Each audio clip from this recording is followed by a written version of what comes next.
हैं आइसोमरिज्म क्या होते हैं। आइसो का मतलब होता है सेम।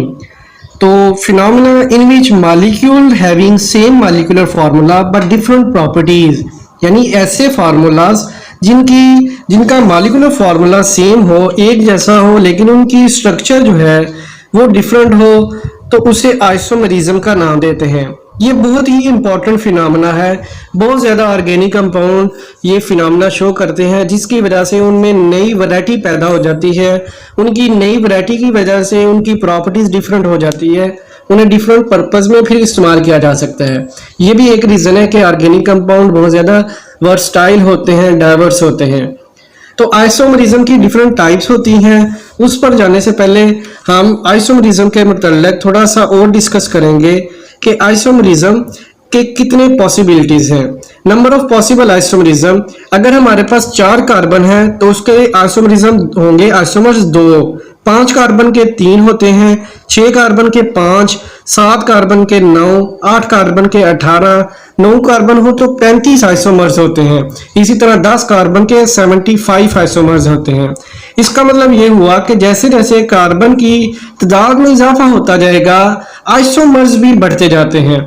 तो आइसोमर्स जो होते हैं वो डायरेक्टली रिलेट करते हैं कार्बन की तादाद के साथ। आइसोमरिज्म की टाइप्स, आइसोमरिज्म मेनली 2 तरह के होते हैं। एक होता है स्ट्रक्चरल आइसोमर्स और एक होता है स्टीरियो आइसोमरिज्म। स्ट्रक्चर की फर्दर डिफरेंट टाइप्स हैं, 4-5 टाइप्स हैं। एक है chain isomerism, position isomerism, functional group isomerism, metamerism और लास्ट पे टाटोमरिज्म। इसी तरह जो स्टीरियो आइसोमरिज्म होता है उसकी फिर एक टाइप है ज्योमेट्रिकल आइसोमरिज्म, और ज्योमेट्रिकल आइसोमरिज्म आगे 2 हिस्सों में डिवाइड है। तो सबसे पहले देखते हैं चेन या स्केलेटन आइसोमरिज्म, यानी ऐसे आइसोमर्स जो चेन में या स्केलेटन में जो कार्बन कार्बन की लेंथ है उसमें चेंजेस की वजह से पैदा होते हैं। Type of isomerism arises due to difference in the nature of carbon chain. Carbon chain की नेचर में अगर चेंज होगा तो उससे जो आइसोमर्स बनेगा उसे हम स्केलेटन या चेन आइसोमर्स का नाम देंगे। इसकी एग्जांपल है पेंटेन। तो ये आपके पास 3 स्ट्रक्चर नजर आ रही हैं, तीनों में 5-5 कार्बन है। फर्क कहां पर आया कि ये वाली स्ट्रक्चर में एक कार्बन के ऊपर एक मिथाइल ग्रुप आ गया। अब हम इसे एमसीक्यू जो बनता है वो देखते हैं। Simplest hydrocarbon to have structural isomerism butane. Compound having 30 carbon atoms have isomers over 4 billions. अगर 30 कार्बन हो तो उसमें जो आइसोमर्स होंगे वो 4 बिलियन होंगे, उससे भी ज्यादा होंगे। अब है position isomerism. The type of isomerism arises due to the difference in the position of same functional group in the carbon chain. एक कार्बन चेन में अगर जो फंक्शनल ग्रुप है, डबल बॉन्ड, ट्रिपल बॉन्ड, अगर उसकी पोजीशन कोई आगे पीछे होकर जो आइसोमर बनेगा, जो नई स्ट्रक्चर बनेगी, उसको हम पोजीशन आइसोमरिज्म का नाम देंगे। तो पोजीशन आइसोमरिज्म जो होता है वो तब बनता है जब कार्बन की चेन में कोई चेंज ना आए, बल्कि सिर्फ फंक्शनल ग्रुप की पोजीशन आ जाए। जैसे क्लोरो है, पहली पोजीशन 1 क्लोरोपेंटेन है, दूसरी 2 क्लोरोपेंटेन है।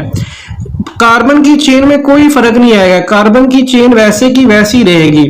बस क्लोरीन जो है वो टर्मिनल कार्बन की बजाय अगर चेंज होकर आगे शिफ्ट हो जाए, किसी और कार्बन पर आ जाए, तो ये जो आइसोमरिज्म होगा जिसे हम पोजीशन आइसोमरिज्म का नाम देंगे। Isomer present in butanol. Butanol में जो आइसोमर्स होते हैं वो कौन सा होता है, तो इसका होगा सारे के सारे ये ब्यूटानॉल के आइसोमर्स होते हैं।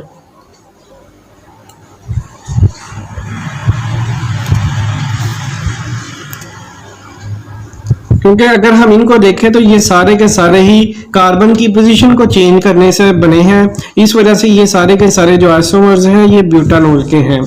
1 ब्यूटानॉल में फर्स्ट पोजीशन पे OH होगा, 2 ब्यूटानॉल पर दूसरे पोजीशन पर, और तीसरे ऑप्शन में 2 मिथाइल ग्रुप आ जाएंगे दूसरे नंबर कार्बन पर, और जो OH ग्रुप होगा वो भी दूसरे नंबर कार्बन पर होगा। Functional group isomerism. The compound having the same molecular formula but different functional group। ऐसे कंपाउंड जिनका मॉलिक्यूलर फार्मूला सेम हो लेकिन उनमें फंक्शनल ग्रुप चेंज हो जाए, जैसे अल्कोहल और ईथर जो है, एल्डिहाइड और कीटोन जो है, कार्बोक्सिलिक एसिड और एस्टर जो है, ये फंक्शनल ग्रुप आइसोमरिज्म शो करते हैं। एक कंपाउंड में अगर हमारे पास अल्कोहल है और अगर हम उसमें थोड़ी सी रीअरेंजमेंट करें तो वो चेंज हो जाएगा ईथर में, तो इससे जो आइसोमर्स बनेंगे उसे हम फंक्शनल ग्रुप आइसोमरिज्म का नाम देते हैं। तो ये एग्जांपल आपके सामने एक नजर आएगी आपको, जैसे ये हमारे पास एक है, 2 कार्बन है और एक OH ग्रुप लगा हुआ है, इसे कहते हैं इथेनॉल, एथेनॉल भी कहते हैं। दूसरी पोजीशन में देखें, दूसरी स्ट्रक्चर में देखें तो कार्बन 2 है, एक ऑक्सीजन है, हाइड्रोजन भी पूरे हैं, लेकिन ऑक्सीजन की जगह चेंज हो गई, तो इस वजह से जो नया आइसोमरिज्म बना उसे हम नाम देंगे फंक्शनल ग्रुप आइसोमरिज्म का। उसके बाद which of the following can show functional group isomers, इनमें से कौन सा फंक्शनल ग्रुप आइसोमर को शो करता है, अभी हमने पढ़ा ये सभी शो करते हैं। अब है मेटामरिज्म। मेटामरिज्म क्या होता है? मेटामरिज्म का मतलब होता है कि हमारे पास एक चेन है, उसमें कोई फंक्शनल ग्रुप आ गया तो फंक्शनल ग्रुप के आइदर साइडों पे, दोनों साइडों पे अगर कार्बन की पोजीशन अनइक्वल हो जाए, अनइक्वल डिस्ट्रीब्यूशन हो जाए, तो उससे जो आइसोमर बनेगा उसको हम नाम देंगे मेटामरिज्म का। Ether, ketone, ester, secondary amine, tertiary amine, ये मेटामरिज्म शो करती हैं। तो type of isomerism arises due to unequal distribution of carbon atom on other side of functional group. Functional group के किसी भी साइड पर, लेफ्ट साइड पर या राइट साइड पे अगर कार्बन की पोजीशन चेंज हो जाए, यानी फंक्शनल ग्रुप को अगर हम आगे पीछे करें, तो इस तरह जो नया स्ट्रक्चर बनेगा वो एक दूसरे का मेटामर कहलाएगा। जैसे ये हमारे सामने एक एग्जांपल है डाई इथाइल कीटोन की। एक साइड पर दोनों साइडों पर 2-2 कार्बन है, दरमियान में C डबल बॉन्ड O है। लेकिन अगर हम दूसरी साइड पे देखें, एक साइड पर 1 कार्बन है और दूसरी साइड पर 3 कार्बन हो गए, यानी functional group C double bond O के साइड, दोनों साइडों पे, दोनों एग्जांपलों में कार्बन डिफरेंट हो गए। लेकिन अब अगर हम इनके कार्बन काउंट करें, ऑक्सीजन काउंट करें, हाइड्रोजन काउंट करें, वो सभी के सभी सेम है। तो यहाँ पर जो नई स्ट्रक्चर बनी वो एक दूसरे की मेटामर है, इसे मेटामरिज्म कहते हैं। इसी तरह पहली स्ट्रक्चर में देखें तो ऑक्सीजन के दोनों साइडों पर 2-2 कार्बन है, और दूसरी एग्जांपल में देखें तो ऑक्सीजन के एक साइड पर 1 कार्बन है और दूसरी साइड पर 3 कार्बन है। और तीसरी स्ट्रक्चर में देखें, एक साइड पर 1 कार्बन है और दूसरी साइड पर 3 कार्बन है, लेकिन उन्होंने भी अपनी पोजीशन को चेंज कर लिया। तो इस तरह अगर फंक्शनल ग्रुप के दोनों साइडों पर कार्बन की तादाद चेंज हो जाए लेकिन ओवरऑल नंबर सेम रहे, तो हम इसे मेटामरिज्म का नाम देते हैं। तो ये इस तरह MCQs बनता है यहाँ से। Isomerism present in 2 butanone and methyl propane is metamerism. तो ये इंपॉर्टेंट MCQs हैं जो इस टॉपिक से बन सकते हैं। अब लास्ट पे देखते हैं टॉटोमरिज्म क्या होती है। टॉटोमरिज्म कहते हैं ऐसे आइसोमरिज्म जो किस वजह से बनता है, प्रोटॉन के शिफ्ट होने से बनता है। एक ही मॉलिक्यूल के अंदर एक एटम से अगर दूसरे एटम में प्रोटॉन शिफ्ट हो जाए तो इस तरह जो आइसोमर बनता है उसे टॉटोमरिज्म कहते हैं। जैसे इनोल और कीटोफॉर्म, इसमें इनोल के ऊपर देखें तो OH फंक्शनल ग्रुप है और कीटो के ऊपर के देखें तो C double bond O ketonic functional group है। अब इन दोनों की अगर स्ट्रक्चर का कंपेयर करें तो वो कार्बन के साथ जो OH है, इसने हाइड्रोजन क्या किया है, शिफ्ट कर दिया है, अपने साथ वाले कार्बन को दे दिया। तो जब इसने इस कार्बन को H दिया तो ये आपको नजर आ रहा है CH बन गया, और ऑक्सीजन ने क्या किया, डबल बॉन्ड बना लिया कार्बन के साथ, तो कीटो ग्रुप आ गया। तो इन दोनों के कार्बन सेम होंगे, हाइड्रोजन सेम होंगे। इस तरह के फंक्शनल ग्रुप को टॉटोमरिज्म का नाम देंगे, जिसमें एक ही मॉलिक्यूल के अंदर हाइड्रोजन यानी प्रोटॉन के शिफ्ट होने से बना। Isomerism which result from the proton shifting around a bond, के प्रोटॉन के शिफ्ट होने से जो बॉन्ड बनता है उसे टॉटोमरिज्म का नाम देते हैं। इसी तरह ज़्वीटर-आयन शोज द फिनोमेना ऑफ टॉटोमरिज्म। ज़्वीटर-आयन भी फिनोमेना शो करता है यही। आइसोमरिज्म की आगे फर्दर जो टाइप है वो है स्टीरियो आइसोमरिज्म। स्टीरियो आइसोमरिज्म में हम देखेंगे geometrical isomerism, cis trans isomerism. तो ये ऐसे आइसोमरिज्म होते हैं सिस ट्रांस जिनमें जो पोजीशन और कार्बन की लेंथ सेम होती है, बस जो एरियल में हवा में जो एटम्स होते हैं कार्बन के साथ वो चेंज हो जाते हैं। जो स्पेस में होते हैं एटम वो अपनी अगर पोजीशन को चेंज कर लें तो इस वजह से जो आइसोमरिज्म बनता है उसे सिस ट्रांस आइसोमरिज्म कहते हैं। ज्योमेट्रिकल आइसोमरिज्म के लिए दो कंडीशन है। एक है कि डबल बॉन्ड लाजमी मौजूद हो। अगर डबल बॉन्ड मौजूद होगा तो कार्बन कार्बन के दरमियान जो रोटेशन है बॉन्ड की वो नहीं होगी, कार्बन कार्बन फिक्स हो जाएगा। दूसरा, different group must be attach. दोनों कार्बन के साथ जो दो ग्रुप्स अटैच होंगे वो दोनों डिफरेंट होंगे, क्योंकि कार्बन ने 4 बॉन्ड बनाने हैं, 2 बॉन्ड तो आपस में बना लेगा, जो 2 एक्स्ट्रा बॉन्ड बनाएगा वो दोनों डिफरेंट एटम्स के साथ होने चाहिए। जैसे ये आपके सामने 2 एग्जाम्पलें हैं, इनमें कार्बन कार्बन डबल बॉन्ड है, एक साइड CH3 है, एक साइड पे हाइड्रोजन है, दूसरी साइड पे भी सेम वैसे ही ग्रुप्स लगे हुए हैं। CH3 एक साइड पे है, हाइड्रोजन एक साइड पे है। जबकि दूसरी एग्जाम्पल में देखें तो कार्बन कार्बन के दरमियान डबल बॉन्ड है, लेकिन जो CH3 है वो अल्टरनेट पोजीशन पर आ गया है। इस तरह सीज और ट्रांस आइसोमर्स बने।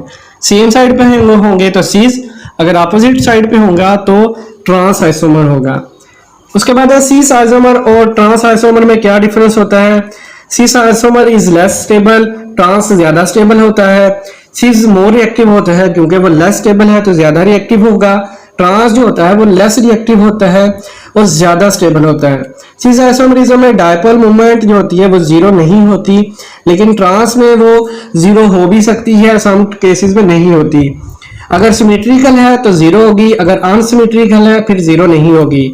सीज का मेल्टिंग पॉइंट कम होता है और ट्रांस का मेल्टिंग पॉइंट ज्यादा होता है। सीज का बॉइलिंग पॉइंट ज्यादा होता है लेकिन ट्रांस का बॉइलिंग पॉइंट कम होता है।